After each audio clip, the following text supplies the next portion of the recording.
The military brass across Britain, the US, and Europe are paranoid, wrong, and weird. Do you remember Monty Python used to have an army colonel played by Graham Chapman? I always thought it was a weak part of the show because Chapman's character was just a two-dimensional twit who came in to end sketches by saying things like, "Stop it, that's silly." Quite remarkably though, across the Western world, this unamusing stereotype is alive and well in 2024. The head of the British Army even effectively called for conscription. I've been keeping an eye on the military brass since Russia's provoked invasion of Ukraine. Sorry, obviously I meant to say Putin's unprovoked invasion of Ukraine. And it's striking how ridiculous they are. I've also developed a fun new habit of looking up where they went to school. Have a guess.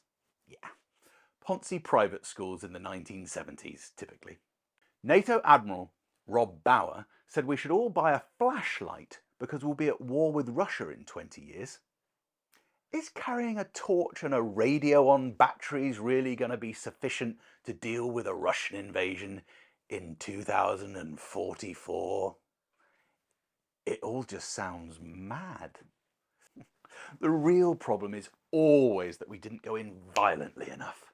We would have won if only we'd immediately gone absolutely apeshit at the Russians, ignored public opinion, militarised the entire European continent, established a no-fly zone, and mobilised every arms company for the war effort. Kill another 500,000. Victory was oh so agonisingly close.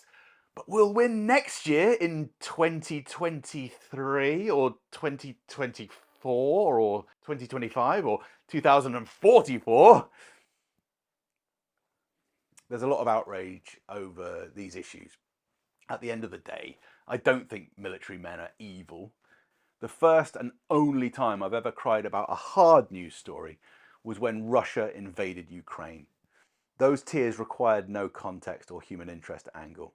This is because simply the stark fact of what Russia did in February 2022, just like what Israel has subsequently done this past few months, contains no exit strategies, but rather clear pathways to global war. And de-escalation seems impossible for a class of men so clearly enmeshed in their own trauma.